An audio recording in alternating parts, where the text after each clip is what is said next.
Hello, all you patrons. Here we are again with yet another pre-show. Gather round. Gather around and boy, kudos on those costumes. Wow. I I don't know what to say. You see the guy over there is dressed like the Green Goblin from Spider-Man? Yes, Willem Dafoe's character. Yeah, that's pretty weird. That's weird. And the no, ma'am, no. There's no such thing as a sultry gunny sack. Well, you know they've got all these sultry chicks costumes right now. Well, obviously, our patron here, she thinks that a gunny sack can be made to look sultry. It's you've got nice ankles, ma'am. They're well displayed. You're wearing a gunny sack. I know. A gunny sack lifted a foot off your ankles is not sultry. Ah, but what ankles? Well, all right. She has very well turned ankles. I'll give her that. But I don't know, ma'am. For the rest of it, it's a gunny sack. All right, whatever. But in any case, and look there, the Elven Queen. She looks good. That's very tasteful, actually. I like that. Is that Galadriel, or is it just a generic? Yeah, just a generic Elven Queen. Oh man, I have bad news. I have a confession to make. What's I, up? I can't finish the Silmarillion. It's too difficult to read. I can't do it. You can't. Why? Why is it too difficult? It's difficult to read, Charles. It's really difficult. It's really dense, and there's so many different names. You get lost in the names of the Maiar and the Valar and all these things. They do have it's interesting tidbits, but I'm just struggling mightily right now. All right. What you do is you don't read it fast. I'm slow. I've been on. It's taken me like 5 hours, and I'm on like page 50. You're reading it too fast. Oh, okay. You got to read it slow and easy. Also, every time you come with a word that ends in AR, like the Valar or the Maiar, Yeah. sing it. Valare, whoa, meare, whoa, like that. But it is interesting delving into some of these things. So Gandalf is a Maiar. Yeah, he sure is. But it's interesting, I guess, because he kind of masks, at least in the books, in the movies, that he masks that he's a Maiar because he looks old. Yeah, You know, and so he's always old.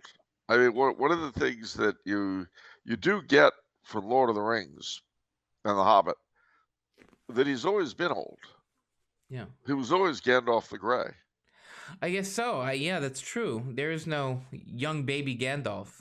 No, baby Gandalf, so cute, so cute. No, there was no young baby Gandalf. There wasn't even a young and vigorous Gandalf. He always appeared as an old man because he was a Maiar.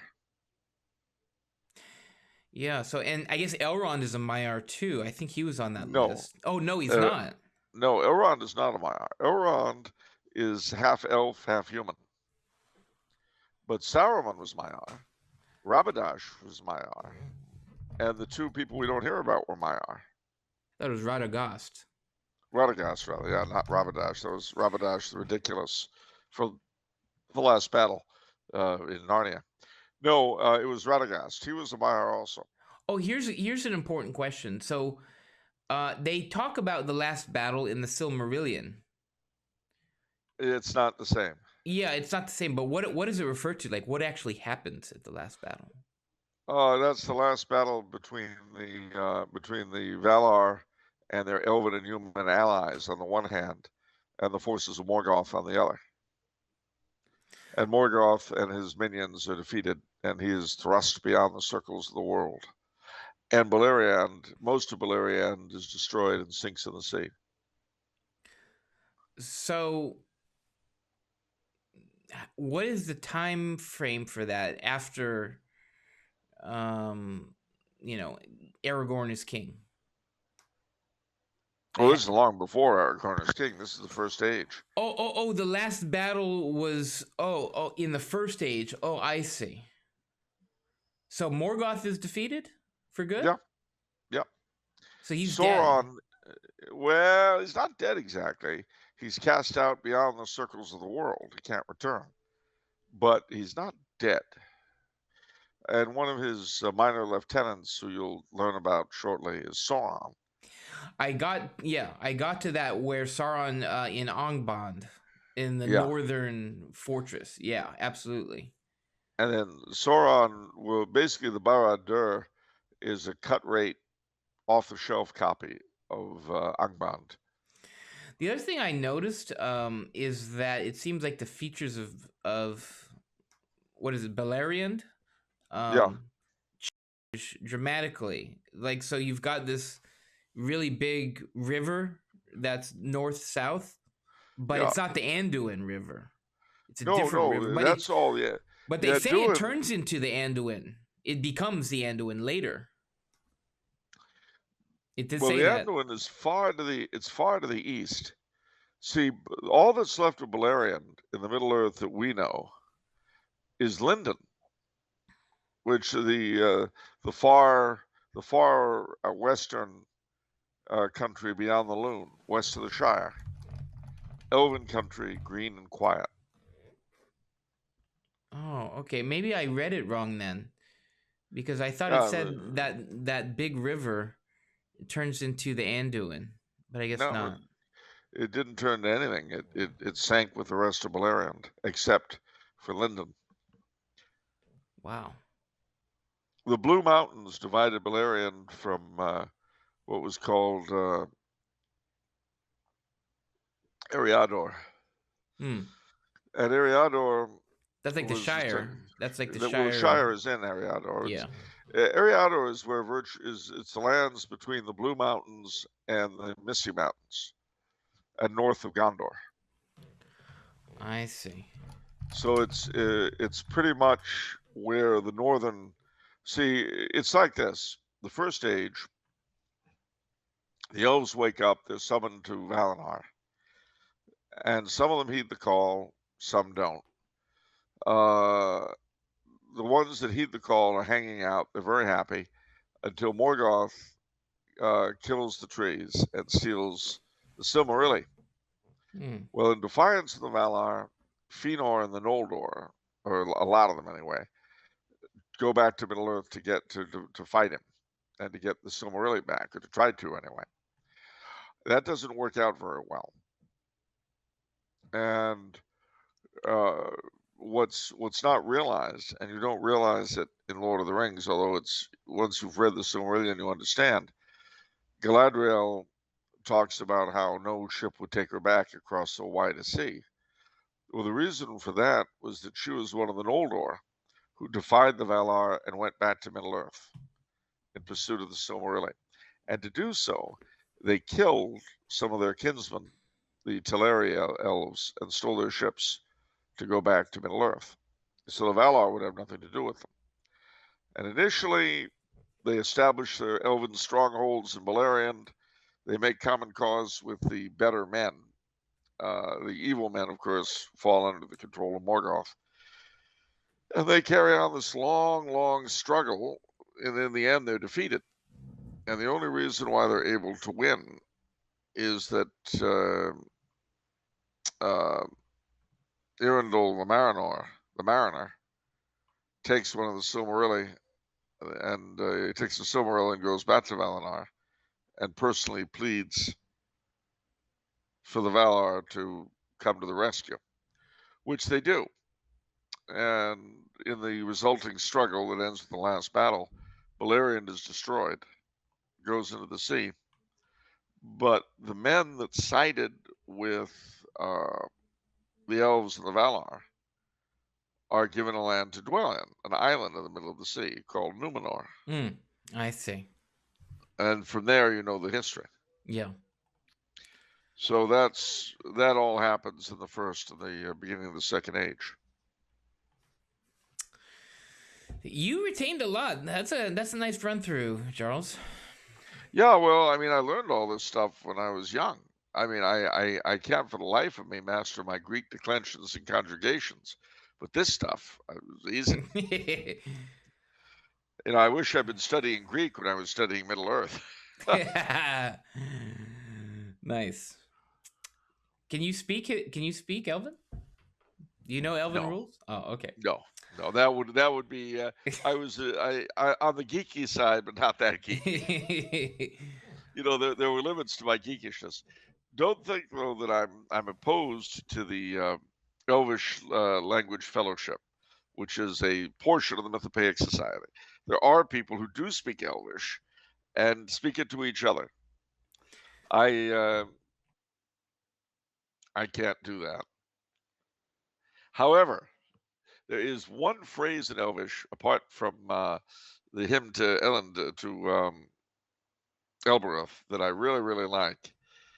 If I can find it, it's the. I've always struck me. It's yeah, there it is. It's always struck me as a beautiful phrase. Ellen sila lumen omentielvo, which means the stars shine on the hour of our meeting. Nice. Isn't that neat? Yeah. I want to withdraw into Middle Earth now. I've had enough of this place. Yeah, me too. All right, tell Gina to pack up and get everyone going. Tell Tyrone to be ready to cover the withdrawal. I'll talk to my friends here. You get in touch with the family on your side, and we'll all retreat to Middle Earth. All right. I'll get my my elven, or not my elven. I want the dwarven kingdom under the mountain, but with Wi-Fi and indoor plumbing. All right. You can have that. I'm going to Minas Tirith. That's good too. That's good too. Sure. I ain't gonna go to no shy. Y'all gotta hang out in the fields with them little dwarfy people. No sirree. All right. Question from Giovanni, who says, "Are there any strange modern words to be aware of, such as the word laywoman, as this seemingly implies something possible other than woman? But we know that it is an impossibility, as it is impossible for women to be ordained to anything instead of just woman." So I guess I'll separate. He has got a couple questions in here. So, are there any strange modern words to avoid? Yes, lots. And phrases too. Structures of power. Intersectionality. Post-structuralist. Post-structuralist and structuralist. Intersectionality. Parameters. Paradigms. Cisgendered. Cisgendered. Transgendered. Cis-hetero. Patriarchy.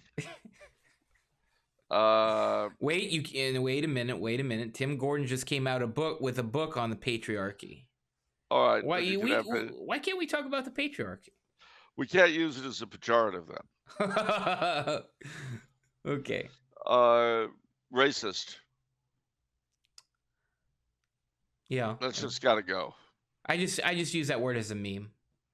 I turn off now. Whenever anybody starts talking about racism, I turn off. I don't blame you. Now, that's unfair in one sense because, of course, I know it really exists. But the problem is, as is so often the case with the left, they see a real problem and their solutions are worse. So I just turn off now. Yeah. If you're going to talk about racism, I have nothing to say to you. No, I'm not playing that. Homie, don't play that. Nice reference. I like it. Homie, don't play that. Homie, don't play that. Austrofascist. Yeah, that's another one we could get rid of. Although Renner Nazi, I'd certainly go with because that's true. Austrofascist, clerical fascist. We dropped those.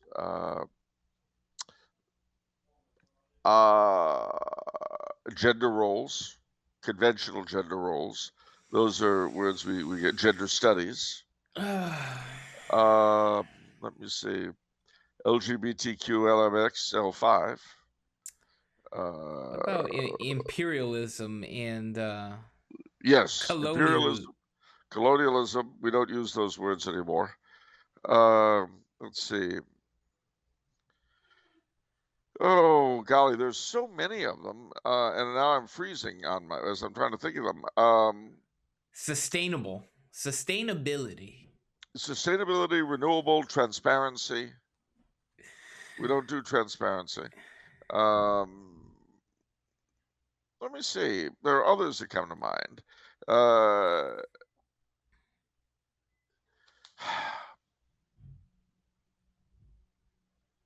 Well, of course, dare I say it, fascist. Fascist. Unless you are specifically speaking of the political movement founded by Benito Mussolini in Italy, you're not allowed to use it. Yeah. No more. Yeah. It's gone. Let me see. You know what I really don't like? I keep seeing a lot is Trumpian and Trumpist, as if like we didn't hold these beliefs before Trump, as if Trump like created various things that displease the left. We can retire to Trump. We can retire Trumpism and Trumpist, but we can retire Biden and Bidenist too, because it's not as though senility started with him. Let me see. Who else we got? What else we got? I would think Trumpian is another one that's got to go.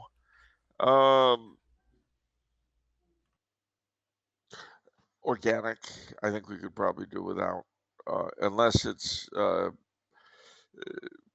used in a pre-60s concept like the organic state.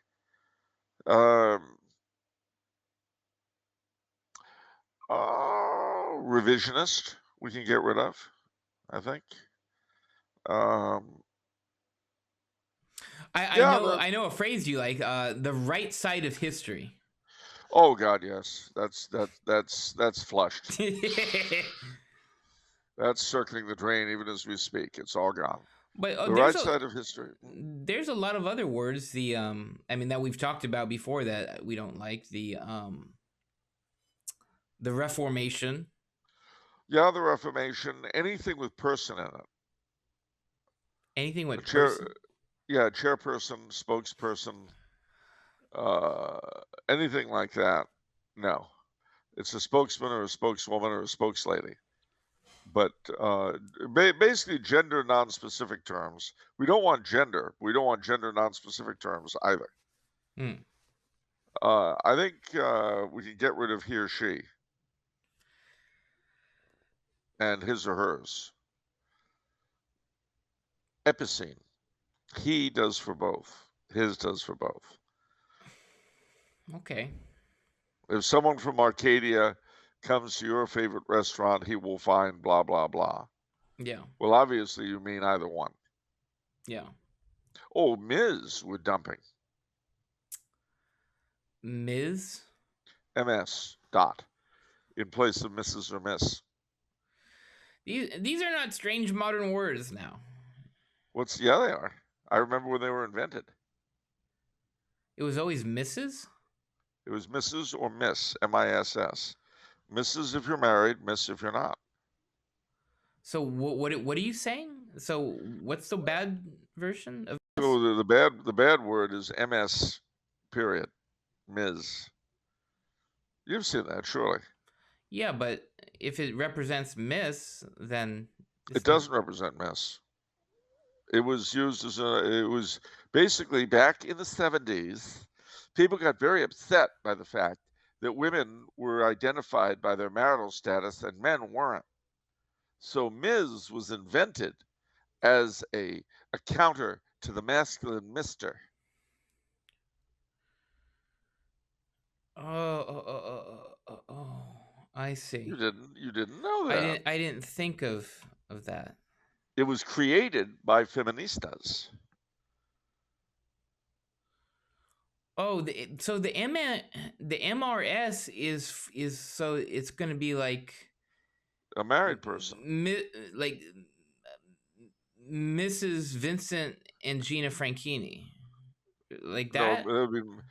it would be Mr. and Mrs. Oh, Well, Mr. and Miss. Mr. and Mrs. Vincent and Gina Franchini, but she could be referred to as Mrs. Vincent Franchini. Yeah, that's what I meant. Yeah, But she could also be referred to as Mrs. Gina Franchini. I see. The but if she weren't married, then she would be Miss Gina. Gosh, what's her maiden name? Help me out. My mind's gone. It's private. All right. No, I got it. Jefferson. Well done. All right. She'd be Miss Gina Jefferson. All right. Let's move on. How should one respond when someone someday would ask if women could enter minor orders, as one would eventually claim it isn't the sacrament of holy orders? Or to make it easier for you, how should one respond if someone attempts to claim that women could be tonsured? The tonsure is the entry to the clerical state compared to the non-ordained modern lector or acolyte or altar girls thing. Firstly, no decent woman should want her hair messed with that way anyhow. But my answer would simply be, well, yeah, as soon as men start having kids. It's a gender role, a masculine gender role. It's a male thing. There are some things that only men do, and there are some things that only women do, or at least should do. Women should not be in combat. In fact, I'm really not keen on women being in the military at all. I understand that this was invented as a way to free fighting men from secretarial pursuits and things like that. But I think it's an experiment that we should probably bring to an end. And as for women in combat, the way the scumbags that rule us like, I'd rather, before women were in combat, I would rather see the dogs that rule us in combat.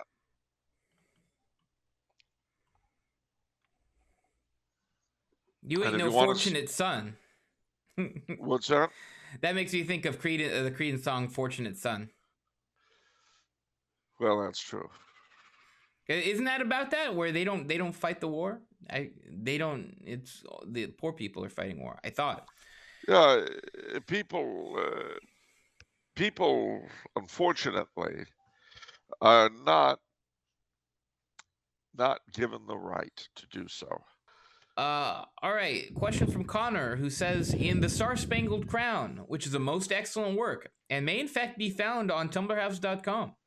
And because of its expense, if ordered, comes with...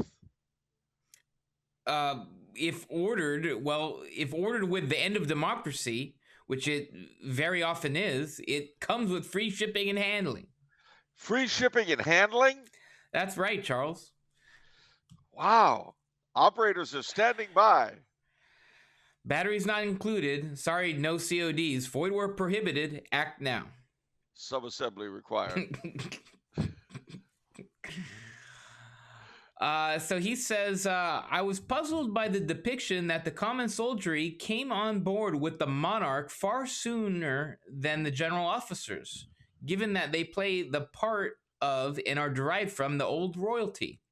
Given events in the last few years in the military of generals being court-martialed for various infractions and championing political slogans, not to mention recent congressional hearings regarding applying UCMJ, the sword in the attached photo from the Army Museum in Warsaw, and the story of honorable conduct on the part of generals in Tsar Nicholas I, and how it eventually found its way back to the Kingdom of Poland. My question is thus: how did we see such a seeming fall from grace of our general officers in barely a little over a century? Well, that's a very good question. Basically, now I'm speaking here only of the American Army, you understand. But once upon a time, before World War II, the United States Army was a relatively small institution, and its officer corps was even smaller. And it was very much a caste.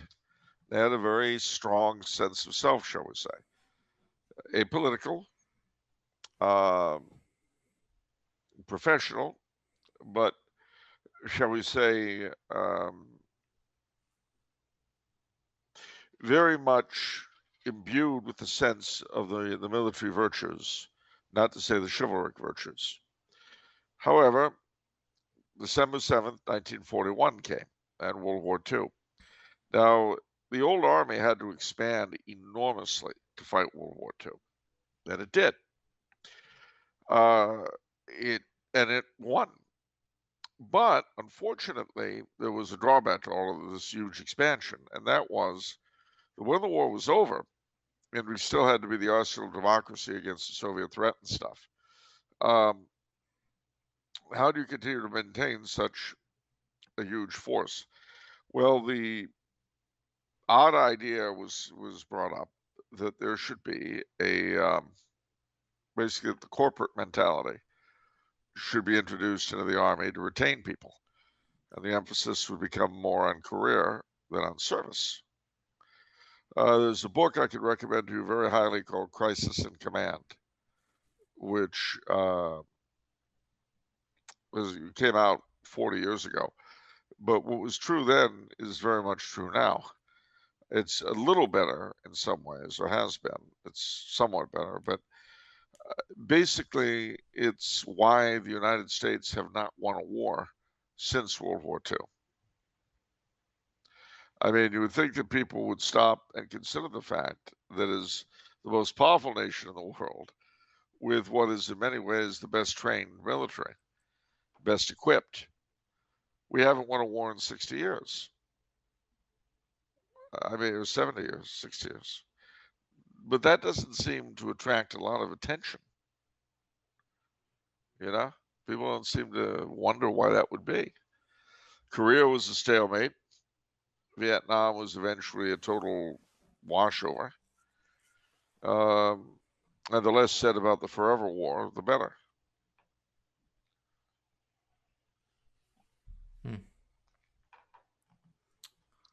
All right. So I recommend Savage, I think was the name of one of the two authors. Savage. It was called Crisis in Command. I recommend it very, very highly. Right. Eric says, I've read Father Chad Ripperger's book, The Metaphysics of Evolution, and while it is great in terms of providing answers against evolution, I still have a major hang-up about Genesis that I can't square with reality.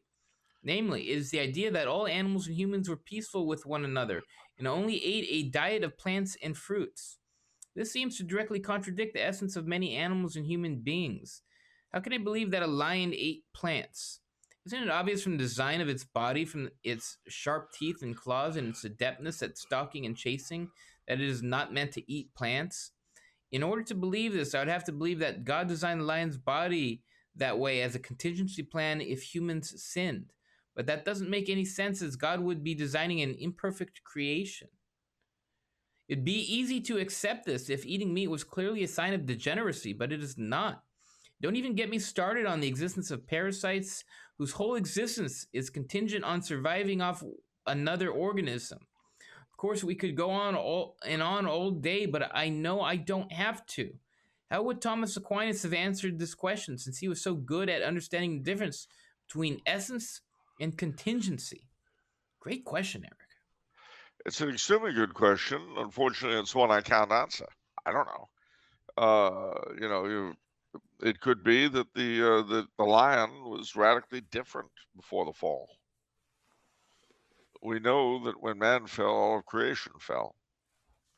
But to be honest with you, not only is it a question I haven't studied, it's really not a question I've ever thought about or really concentrated on. I don't know, and I won't pretend I do. Okay. I wasn't there, you say. Despite my age, I was not present. The way Emmerich writes it, it's almost as if like Adam and Eve in the Garden of Eden was somewhere else. Like it wasn't on Earth. And that it's slowly it's weird the way she writes it. It's unusual. encrypted. I don't know. No, I mean I'm just throwing it out there. Of course. You know, all I can say is I'm reminded of the song, the purpose of a man is to love a woman, and the purpose of a woman is to love a man. The reason why is that that's a phrase in that song that goes, "It started long ago in the Garden of Eden." It's about all I can give you What in about the answer. song "In the Garden of Eden"? I don't know it. Okay. Fever started a long time ago. Fever, you give me fever. Yeah. All right. I forgot.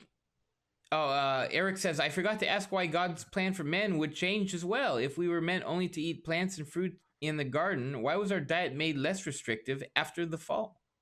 I don't know. These are questions Eric, and all of you other ladies and gentlemen out there, I've got to make a terrible, terrible admission.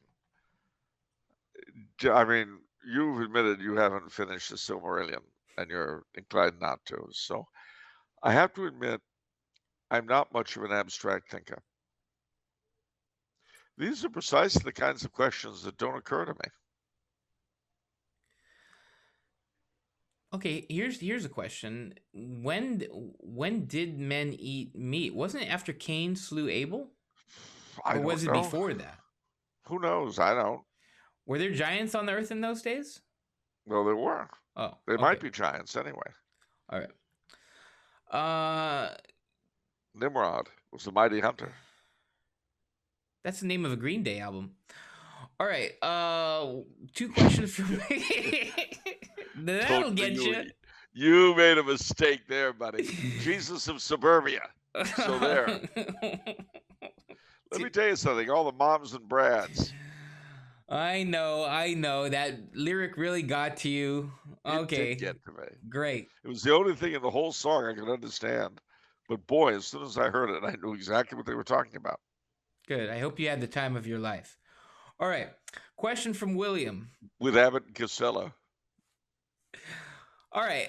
Greetings to Charles and Vincent. My questions today are about the Kingdom of Bohemia. Why and how did the Hussites take over Bohemia in the Middle Ages and be able to defeat the rest of Europe? How did the faith return to Bohemia after the Reformation, and when? Well, they were able to do so because a majority of the nobility went over to the Hussites. And they were called Utraquists.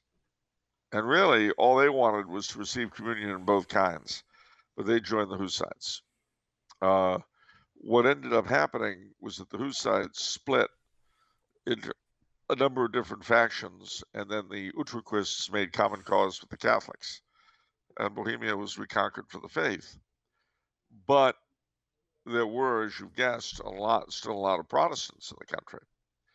And this was not finally settled until 1618 in the Battle of White Mountain, when the Holy Roman Emperor Ferdinand II defeated the Protestants, expelled the Protestant nobility, and replaced them with Catholics. And that was the beginning of the Counter-Reformation in Bohemia. And by the time the 30 Years' War was over, Bohemia was Catholic again, for the most part. There was a small minority that continued, and they were the forerunners of what is today called the Moravian Church. And they settled, amongst other places, in the 13 colonies, very strongly in what is now Winston-Salem in North Carolina, and Bethlehem, Pennsylvania, which you may have heard of because it's not too far from your mother's country. But to add insult to injury, there are 2 dioceses of the Moravian Church in America today.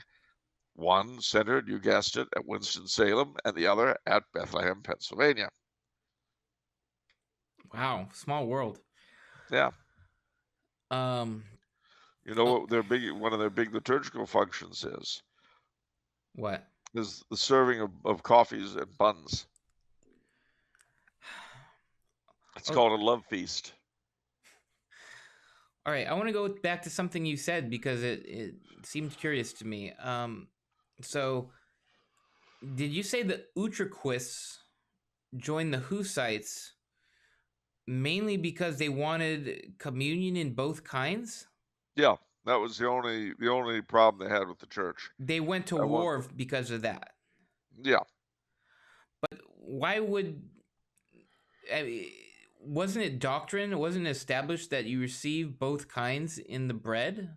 it was, but they wanted to see both kinds. Mm. And then when the Catholics promised them they could have it, then they said okay, and they switched sides. Also because the Hussites were getting crazier and crazier. They were breaking all sorts of weird groups and so on and so forth. So when the Catholics made the offer, the Utraquists, who were mostly nobility, looked at what was going on with their quote unquote allies, because they really went crazy. They just they broke into a lot of weird sects. Some of them declared that they had that baptism undid original sin, so you should worship in the nude like Adam and Eve. Oh, right. Yeah, Atomists. that's right. I mean, there were all sorts of others, each as crazy as the last. So, the Utraquists watched as their side turned into this weird freak show. And then they said, I don't know that I really like this. Then the Catholics said, well, we'll give you communion in both kinds if you come back to Mother Church. And that was kind of a deal they couldn't refuse. A phrase I'm sure you're familiar with. I was about to comment on that. Yes. Now you're speaking my language. Yeah, I figured. All right. Final question today is from again from William. It says, one more fun question for you two. What is your favorite animated cartoons? Ooh. Wow, that is good. So I feel like the nature of this question, I mean, basically, we're gonna pick cartoons from our childhoods. Yeah, of course. So, I mean, for me, it's Doug, Rugrats, and All Real Monsters, which there's all cartoon shows in the 90s on Nickelodeon. That was really Nickelodeon had a lot of really good cartoons back then. Well, I would say Bugs Bunny. Looney Tunes. Yeah, Looney Tunes. The Sword and the Stone. That's a movie. Disney. Yeah, but it's a cartoon. Well, but then that goes like into Disney movies then, which is like not. All right. You know what I mean? Forget it. Huckleberry Hound, Yogi Bear, Peter Potamus. Beanie Boy and Cecil. What about the Flintstones and the Jetsons? Yeah. Flintstones and Jetsons, absolutely.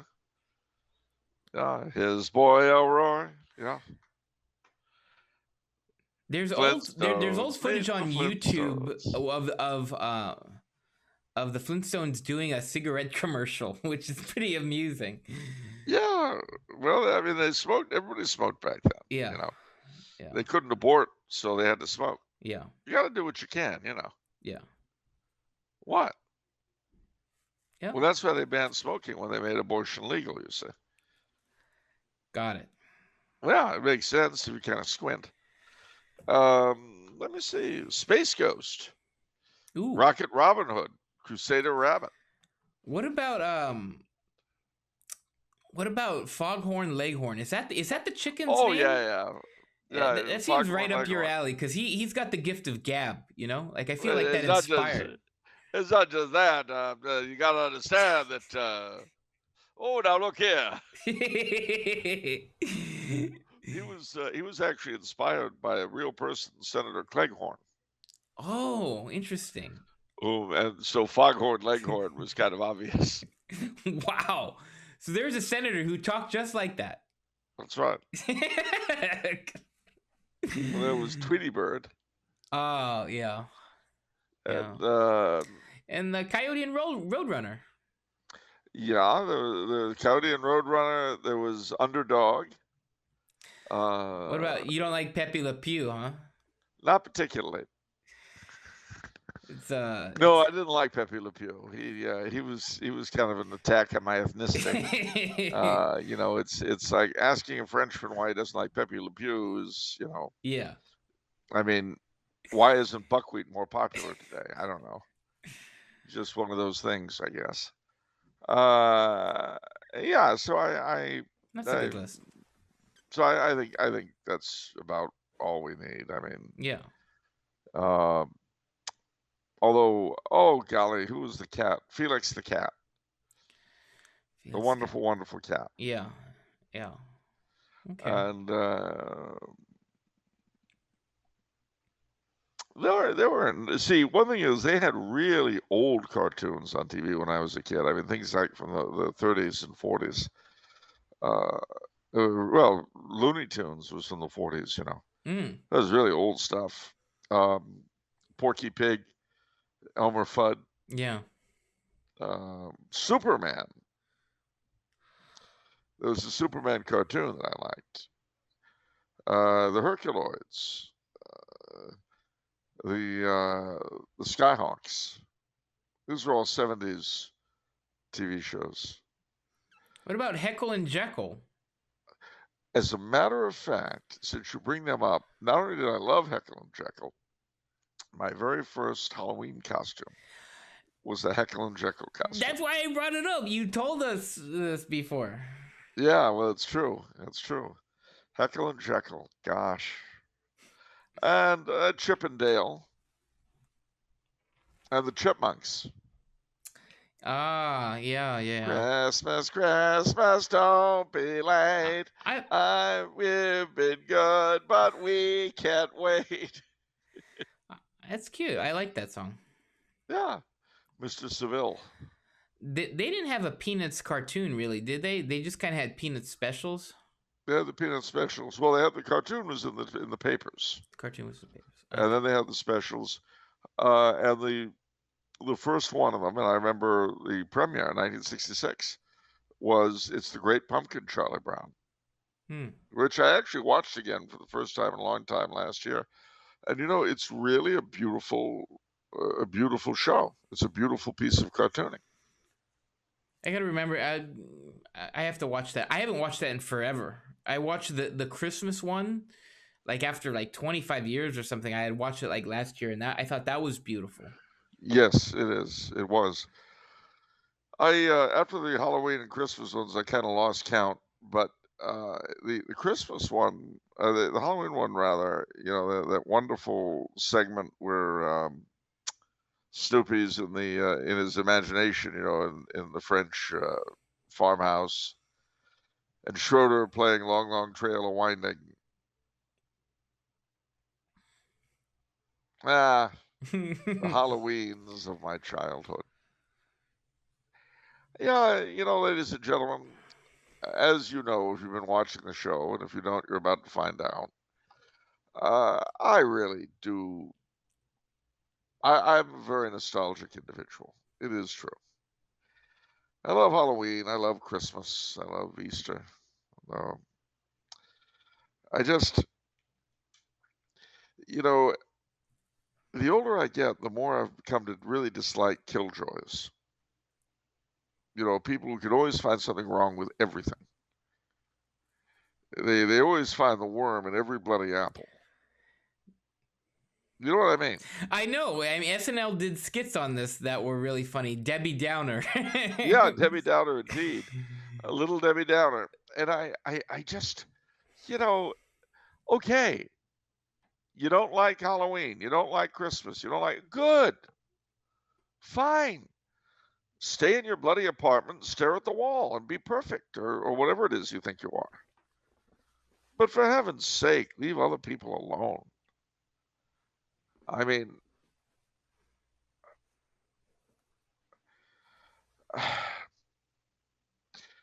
and I repeat, if you're going to send your kids out trick-or-treating, or if you already have, ladies and gentlemen, turn it into souling. And when they come back with their bags full of heart-stopping yummies, you be sure they say a prayer for all the dead of the people they encountered when they went out. And for my Halloween-hating friends, if that's a problem for you, then you oppose praying for the dead, and there's not a lot I can say for you. Ooh. Except, let's hope you never die. Well... Okay. All right, we got to wrap it up, Charles. This is the end of the pre-show. Stay tuned for the full episode. Coming right at you. But there's a pumpkin over there.